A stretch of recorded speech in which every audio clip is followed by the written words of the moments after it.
Luc Poirier, donc avec nous, le PDG d'Arcos. Bonjour Luc. Stéphane. Je le disais quand même, enfin d'un mot, mais sacrée histoire. Donc Henri Croas, fondateur historique d'Arcos, Oui. et parmi les premiers baladeurs MP3 sur le marché au monde, je dis pas de bêtises. C'est ça, 2001 au monde. 2001, voilà, c'est ça, au monde. 2001. Et depuis 2001, c'est plus de 20 millions de produits que nous avons commercialisés. Du baladeur, vous êtes allé assez... Et vous étiez déjà dans l'aventure Arcos, vous, à ce moment-là? Tout à fait. From day one, vous êtes dans l'aventure Day 2. Day 2. 2003. 2003. Et la première facturation était en 2002, oui. La première facturation. Oui. Oh, c'est marrant ça. La première facturation. Et donc du baladeur assez légitimement, le portable, la tablette. Tout à fait. Donc du baladeur, d'abord musique, la vidéo en MP4, Ouais. portable. C'est vrai. Là, on est en 2004 jusqu'à 2007. Puis la tablette Android, 2007 jusqu'à 2013-2014, mais qui continue toujours. Puis le téléphone portable, la maison connectée. Donc, comme je le disais, c'est 20 millions de produits, c'est 2 milliards d'euros, mais sur 2 décennies. C'est un truc qui aujourd'hui, j'ai été regarder la capi boursière, parce que c'est toujours coté en fait. C'est 5 millions de capi là aujourd'hui, enfin quand j'ai été regarder. Elle était de 5 millions il y a 20 ans, elle est montée à 400, elle est redescendue à 20, elle est remontée à 300, elle est redescendue à 30, elle est remontée à 300, donc on en est à la 4e fois. Mais bon. Où on retombe à 5 millions. Mais c'est. Avec même pas, en fait, je savais même pas. Mais merci de le prendre comme ça. Stéphane, c'est comme pour vous, c'est une renaissance. Mais donc. Ouais, non, mais c'est ça, évidemment. Mais c'est ça, puis c'est ça, enfin, c'est ça qui est bon, quoi. Non, voilà, tout à fait. C'est qu'on aime. Tout à fait. Mais des cours de bourse à 0,0 quelque chose, j'en avais encore. J'avais vu les penny stocks, c'est quelque chose, les 0 quelque chose, mais le 0,0. Eh bien, le 0,0. Donc, nous avons fait appel à du financement alternatif. C'est évident. Donc, on a eu, comme je le disais, nos 2 milliards sur 20 ans. On a eu nos 20 millions de produits.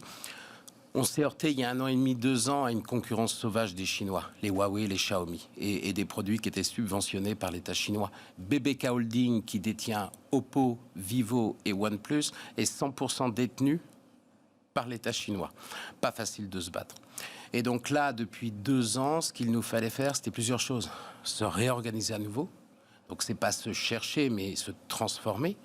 Il fallait également nettoyer notre bilan. Donc, nous avons restructuré une dette auprès de la Banque européenne d'investissement qui n'est plus là aujourd'hui. On a levé 25 millions d'euros, mais c'est évident qu'avant de prouver et pour lever 25 millions d'euros, il fallait faire appel à du financement alternatif, c'est-à-dire du financement dilutif. Alors, ce qui est évident, c'est qu'aujourd'hui, on a une trésorerie qui est plus de 15 millions et on a une CAPI qui est à 5. Donc, on regarde ça avec philosophie. Avec philosophie, puisque ce qui est important, on apprend tous à l'école, c'est qu'à un moment donné, le cash lui-même, je pense que tout le monde retrouvera raison. Si vous le cramez pas, donc, quoi. Tout à fait. Donc aujourd'hui, ce qui est important, vous avez raison. Voilà. Alors, on a accepté une décroissance. Ça, c'est pas facile, Stéphane. Très cool. Vous me posiez la question tout à l'heure. On a accepté la décroissance du chiffre d'affaires. C'est-à-dire, quand on se transforme, à un moment donné, quand on croit, parce qu'on a été une entreprise qui a fait plein de fois, x5, x10 en chiffre d'affaires, il fallait accepter la décroissance. C'est dur. Ouais. C'est dur pour l'équipe, c'est dur pour le chef d'entreprise, c'est dur. Le fameux exemple que tout le monde cite, la Kodakisation. Kodak n'accepte pas la baisse du chiffre. Non mais voilà, et c'est ça exactement. Le sujet. C'était toujours ça le sujet de la transformation. Il y a 2 ans, on s'est dit, on va l'accepter. Et la vraie question, c'est quels sont finalement nos atouts. Sauf, alors, attends, parce que tu l'acceptes, mais tu l'acceptes si, et Kodak c'est très bien là-dessus, tu l'acceptes si tu peux être leader, et en l'occurrence, ils auraient sans doute été leader sur l'image digitale. Tu quittes l'argentique. Voilà. Toi, tu l'acceptes. Quand on s'était parlé la dernière fois, je crois que c'était pour me dire que tu allais être champion du monde de la trottinette. Non, c'était il y a 5 ans, on était dans la tablette et le smartphone et nous étions... Alors des déclarations d'ailleurs visionnaires, je dois avouer, me disant la trottinette, ça va être une explosion, ça va être un truc de dingue. Il n'y a plus de trottinette là, c'est fini. Aujourd'hui, Arcos, c'est avant tout des tablettes. c'est un tout petit peu de smartphone et... Durci d'ailleurs les smartphones, c'est les smartphones, voilà. Exactement, durci. Ce qui est évident, c'est que les métiers où il y a un besoin en fond de roulement important, comme les trottinettes, c'est des métiers où on n'ira pas, et on n'ira pas aussi parce que nos atouts, c'est ce que j'allais expliquer, ne sont pas là. Nos atouts, c'est la créativité, vraiment amener des produits sur le marché, de l'industrialisation propre, et il nous fallait, et à la question, est-ce qu'on peut être numéro un? La créativité, c'est des hommes, la créativité. Bien sûr. Est-ce que tu arrives à garder On a gardé des talents qui sont encore aujourd'hui à fond? Tout à fait. Pour une boîte dont on se demande si, que vous tenez à bout de bras? Oui, il y a encore des gars qui... C'est une boîte qui aujourd'hui... Dynamique, créatif et ont envie de se battre. Exactement, et qui reste la même. Tout à fait, tout à fait, tout à fait. Donc aujourd'hui, la transformation, elle porte sur le lancement donc d'une nouvelle... Arcos, c'est avant tout... On va y aller. D'accord. Le sujet, c'est, j'ai l'impression que depuis 10 ans, 20 ans, 15 ans, en fait, vous essayez de courir devant les Chinois et qui vous rattrapent systématiquement. Et je voyais tenter de trouver des activités... Attends, voilà. Tenter de trouver des activités qui soient justement pas copiables par l'industrie chinoise. Alors, en France, et tu as raison, en France, on a eu Sagem, on a eu Bull, on a eu Alcatel. Ce sont des sociétés qui n'ont pas couru après les Chinois, mais Sagem ou Alcatel en B2C, se sont fait rattraper. Bull ou Zenith se sont fait rattraper et ont arrêté l'activité qu'on appelle électronique grand public. Arcos, on a été celui, dans les 20 dernières années, en taille. On peut regarder le chiffre d'affaires des jeunes pousses d'aujourd'hui, les Devielle et autres, mais en taille, on a été l'entreprise qui a effectivement pendant 20 ans bataillé. Oui. C'est-à-dire qui a fait cette course. Oui. Qui a lancé 5 à 10 produits par trimestre. Oui. Il n'y en a pas eu d'autres. Pardon de le dire brutalement, qu'il a tout le temps perdu cette course. Parce que tu le dis, tu peux pas. C'était face à l'État chinois. Stéphane, on a Apple, Samsung. À un moment, c'est un peu comme, je veux dire, une chaîne de télévision. Mais à un moment donné... on a réussi à rester numéro 5. Aujourd'hui, on est encore numéro 5 en tablette. Numéro 5 de quoi? Des tablettes. Des tablettes. Numéro Bien 5 sûr. Quoi? Numéro 5 français, numéro 5 européen, numéro 5 Européen. Pas mondial, Europe. Oui, mais donc, attends, je vais le dire avec un peu de brutalité, mais il y en a 6, c'est ça? T'es numéro 5 et vous êtes 5 ou... Mais oui, il y en a une dizaine, et avec, j'allais le dire, avec une part de marché toute petite. Ben oui. Donc, est-ce que c'est un souci? Non. Est-ce qu'il faut par contre transformer? Est-ce qu'une boîte européenne peut être dans le top 3 dans l'électronique grand public? Difficile aujourd'hui. Ouais. Il y a 2 beaux exemples. On a un Logitech en Europe, on peut en être fier. C'est un bel exemple. On en a très peu. On a un Seb, c'est un bel exemple, qui a su... voilà. Et Arcos en taille... On est à la marge de l'électronique grand public avec Seb. Et on est à la marge. Pas dans l'électronique grand public. On a Logitech. On a Logitech. Voilà, friteuse connectée, mais enfin bon... Bon, et donc là, maintenant, tu te dis la santé.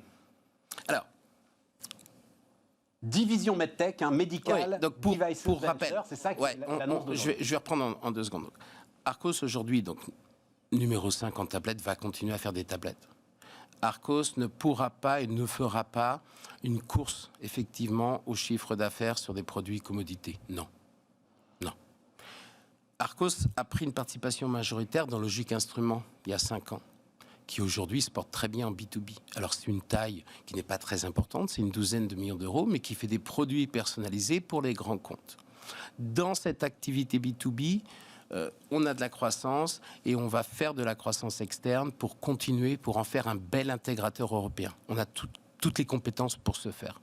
Donc ça, c'est la partie B2B. Et effectivement, dans ce qu'on appelle la MedTech, en fait, c'est à la rencontre des SAT, des sociétés d'accélération de transfert de technologie. Ce sont les organisations qui financent les projets des laboratoires de recherche français. Ouais. À la rencontre de ces SAT, on a rencontré les chercheurs. Et les chercheurs, en France, ont des protos où il y a du hardware. Ils ont 10 ans de recherche, ils ont des études cliniques, Ils ont fait tout le travail au niveau du logiciel et de l'écosystème du data mining, et ils n'ont pas d'industriel. Ils ont besoin d'industriels et d'accès au marché. Et alors, ils ont en face d'eux des pépinières, ils ont des incubateurs à la station F, mais ils n'ont pas d'industriels agiles comme nous, qui sommes des gens qui exécutent, qui travaillent et qui ne sont pas des grands groupes. Et donc, en rencontrant, et en France, on a à peu près 150 projets MedTech dans ces laboratoires, souvent dans les CHU, c'est-à-dire au cœur de APHP, des hôpitaux de Paris par exemple, on a ces produits. Et ces produits ont été vus, pensés par des chirurgiens. Ce pas des produits qui sont faits par des start-upers. Exemple, rentrons dans le premier, là, donc d'Extrait. Donc le premier, c'est l'INSERM, c'est Sainte-Anne. C'est séquelles d'AVC. Tout à fait. Ça fait du monde. On est accident vasculaire. Voilà, c'est à peu près 15 à 20 millions. Pour essayer de retrouver de la dextérité, c'est ça. Tout à fait. Donc c'est issu de Sainte-Anne. Donc chercheur Pavel Lindbergh à Sainte-Anne, c'est un produit de neurorééducation. Voilà. C'est-à-dire qu'en fait, quand on est en post-AVC, pour retrouver l'usage de la main, c'est pas de l'orthopédie. Il faut vraiment que le cerveau recontrôle la main pour regagner de la dextérité. Donc là, on a de la technologie, puisqu'on a des capteurs de force extrêmement précis, qui sont de 1 gramme en précision, super précis. Avec vos doigts. Voilà, tu as ce qu'on appelle le séquence. Tablette aussi. Exactement. Donc c'est la tablette. On est devant la tablette et on est capable d'avoir un protocole clinique qui est soit à la maison, soit chez un ergo, un kiné ou dans un centre de rééducation. Là, il y a le potentiel. Donc, alors j'ai été surpris d'ailleurs, je pensais que c'était plus de monde que ça grâce à votre communiqué de presse. C'est 10 millions de personnes qui, dans le monde, souffrent de séquelles d'AVC. Je pensais vraiment que c'était plus que ça. C'est un peu plus. Et c'est un peu plus, ouais, voilà. Mais, non, mais c'est un peu plus, c'est 16 millions. Mais sur des éléments comme ça, tu crois... Alors, parce qu'on est là quand même sur quelque chose qui est... c'est une niche dans la niche. La dextérité manuelle avec l'AVC. Et tu crois qu'en multipliant comme ça, parce que j'imagine l'idée c'est de multiplier les investissements comparables à Dextrait, on peut retrouver une rentabilité qui va revenir à Arkos non, mais la dimension qu'elle avait. Tout à fait. Quand on crée une start-up comme ça, on a les produits qui ont été pensés depuis plus de 10 ans dans les labos. On a les chercheurs qui sont associés au capital de ces startups. Et toi, tu as quoi? On a, nous, Arkos, à l'industrie. Nous, Arkos, on est actionnaire majoritaire déjà, et nous, on est celui qui industrialise le produit. Voilà, c'est ça. Et toi, tu as 20 ans d'accès à l'industrie chinoise, d'ailleurs, il faut bien le dire quand même. Parce que et française, mais chinoise, bien évidemment. Chine, quand même, évidemment. Avec cette capacité, je dirais, de convaincre, puisqu'on est dispositif médical, en 13485, et Arkos a su faire toutes les normes, quelles qu'elles soient, diverses et variées, et difficiles. Donc notre expertise là, elle est industrielle. C'est tout nouveau, quand même. Les hôpitaux n'ont pas à être démarchés, puisque dans ce réseau, si on prend par exemple ce que Sainte-Anne fait sur la dextérité, ils vont travailler avec des hôpitaux dans le monde entier. C'est-à-dire qu'au niveau de la recherche, on est dans des clusters où effectivement, je ne vais pas aller prendre ma valise et aller vendre. Donc aujourd'hui, le travail que nous avons à faire chez Arkos, c'est l'industrialisation. Il va falloir financer. Financer, ça va être la mise en place d'une société en chapeau qui va être Medical Device Venture, qui sera cotée en bourse. C'est une chose aussi qu'on sait faire, alors avec des capis qui sont basses, mais on l'est, Stéphane, depuis de longues années. Donc voilà. Non, mais ce sont des niches. Ce sont des niches. Mais le fait de n'avoir jamais été dans l'univers médical dans toute l'histoire d'Arcos, donc tu dis, tu as toutes les certifications possibles et imaginables, je te fais confiance, mais on est d'accord, c'est quand même un virage majeur pour Arcos aujourd'hui. Non, il le serait. Il le serait si tu n'avais pas les chercheurs. Il le serait si tu n'avais pas en amont les connexions dans les hôpitaux, les cliniques et les centres de rééducation. Il le serait si tu devais toi créer un protocole clinique. D'accord. Et un protocole clinique, il faut 10 ans. 10 ans. Donc là, ce serait... Tu dis, je fais toujours si on était une start-up, moi je fais mon travail d'industrialisation, c'est-à-dire que je ne prends que des start-up où le prototype a été pensé. D'accord. Le prochain sera sur tout ce qui est tissu. Là, il y a des caméras, il y a des filtres de polarisation, il y a beaucoup de machine learning. Donc, on est vraiment, à chaque fois, il me faut la partie device, et je veux par contre absolument que nous investissions dans des plateformes collaboratives et du machine learning. On ne va pas recommencer dans le B2B dans le médical à ne faire que des appareils qui vont être vendus sans avoir la solution complète. Donc voilà l'enjeu. Bon. Et j'ai vu passer des purificateurs d'air, ça a été une... Ah oui, on nous a demandé, donc on a fourni... demandé d'en faire. On a donc à chaque fois, on parlait tout à l'heure de tout ce qui était mobilité. En fait, Arcos, les gens l'oublient, c'est à chaque projet, ça a été à peu près 2, 3, 5 millions d'euros par an de chiffre d'affaires.